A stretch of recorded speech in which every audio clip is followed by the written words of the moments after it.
And I guess the obvious is Scotty. Any more update on Yeah, him? so we're just going to rest him as much as we can, and he'll be a game time decision. So as far as him carrying the ball, he's going to know what to do. He'll be out there in team periods, for the third down stuff, but we're going to try to rest him as much as we can. It'll be a game time decision. So he didn't do anything today at all? Well, just except for watching the team periods, getting mental reps, but no, on the field he didn't. Gotcha. Miles Battle is at the fourth game, I believe, of the participation after A&M. Is that something y'all are kind of playing by ear, or do you intend to play him in the last two? We are playing it by ear, and if we needed him for a whole game, we would use him, but we're going to try and save it if we can. Okay. Yeah. Did he play a snap, or did he just come out against A&M, Miles? No, yeah, I think he played maybe 10 snaps, just in a reserve role. So. Yeah. Going into Saturday night, obviously Vanderbilt's playing to still get the bowl eligibility Absolutely. at 4-6, Yep. and you guys can't go to the postseason. But how do you keep them motivated? I mean, what is the deal? And I know you've been asked this 100 times, Right. but I mean, truly, how do you get them focused and ready to finish Well, this out? you know what? I think we have 8 days left together. 1 week from tomorrow, our season will be over. And you know what? I would like. I just like for these guys to go out the right way. I'm 100% sure that I owe it to those guys, to the seniors that came back when they didn't have to. That would have been eligible to play other places. They came back here for a reason. They came back here for each other. They came back here for this university, maybe for the name on the front of the jersey, not the name on the back. And I owe it to them to give everything I got.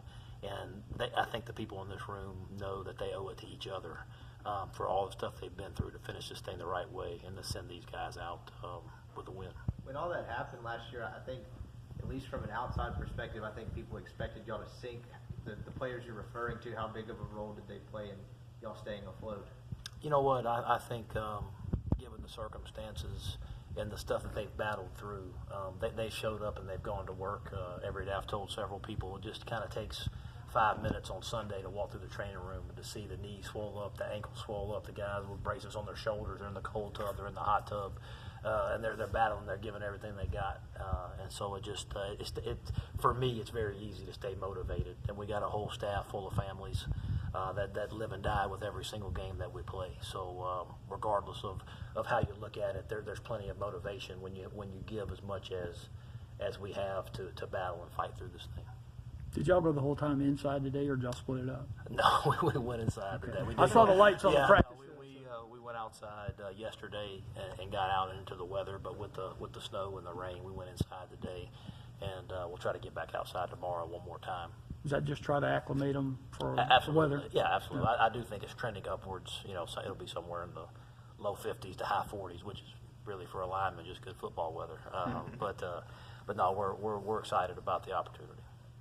Do you think weather has anything to do with like how a player may approach a game, or you think it affects them mentally or even physically? Oh, 100% it does, without a doubt. But I don't think it's going to be into that temperature. There are certain temperatures that for sure affect the way you play, and you got to think about those things. But it looks like the forecast, even for this coming up Saturday and for next Thursday, it'll just be good football. Does Vanderbilt remind you of anybody that you guys have played already this year?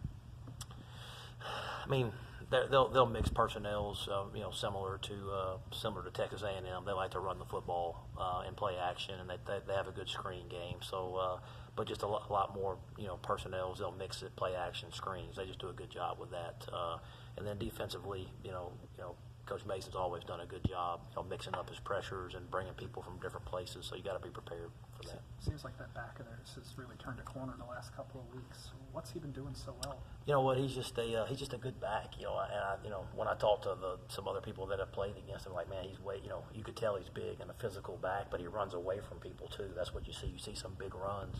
So not only is he big and strong, he can run away from you too. Just a really good player. And they feature him. They get him the balls a bunch of different ways. It seems like he's really good with a lot of bodies around him, kind of just like the slippery type that kind of seems to always find his way to the holes. How do you bring a guy down like that before he hits the next level? That's a good question. You got to find ways to populate the ball, get more than one person there, because he does do a good job making the first person miss. But we need to tackle well, but you got to have a bunch of people around the ball and populate the football. A lot of the go ahead, man. Do you think the slower pace they kind of play as an offense, as they're constructive, is a little more conducive for you guys in terms of getting the calls and getting set? Do you think that favors you guys a little bit? I don't know if it favors you, but I do think for a defense, if you can dig your cleats in and you can get the call and you can see the formations and the tendencies they have by each formation, I think that does help. I mean, on the same communication front, a lot of the defenders were talking about it this week, just making sure that everyone's on the same page pre-snap. But Vandy does a lot of those like pre-snap motions, whether to isolate certain guys or not. How do the guys make sure that they're in the right play or make the right adjustments right before the snap with the motions? Yeah, a lot of people call it being in the zone, but it's just about being focused, about having your eyes right, knowing where your help is, knowing the leverage that you have. And then there's certain things you have to be looking at. There'll be a lot of window dressing that can try to take your attention, but as long as you stay focused on your job, you'll be fine. You just got to be careful with all the eye candy. Quarterback of theirs has been in the league a good bit of time. When you face an experienced guy like him who has a command of that offense, what sort of challenge does that present? Yeah, just him getting them in the right play, making the checks. He sees pressure, getting the protections right, doing all the things that an experienced quarterback does. That's what he does well. So you just got to be sound. We got to try to get pressure on him. Try to get him out of his comfort zone, and I think that'll be important. I know the coaching community is kind of small. Is Dad at all? Are you familiar with the Sherman? Yeah, I'm very aware of him. Yeah. We don't have a personal relationship, but obviously a lot of respect. And coaches' kids get raised a certain way, and they're around it all their lives, and they know what to expect. And he's no different. A lot of respect for him and what he's been able to accomplish, and how he's continued to get better. And very impressive. Obviously, you're not calling defensive plays, but going back to Kyle, it seems like he struggles the most when he's under pressure. Is there going to be an effort to maybe send more guys at him? Well, you know what? I think that's probably true for every quarterback. That's not unique to him. Every quarterback would like to, stand back there in the clean pocket and throw. So I think whether we rush 4 and have to get pressure that way and play some coverage, or we mix in some blitzes, we got to get home because he's going to know that it's coming and he'll be able to deliver the football. But I think any quarterback you play, you want to try to get pressure. Has Markel gotten any reps this week? Yeah, he has gotten some. I don't think he's 100% yet, but he'll be able to play some, I believe. Okay.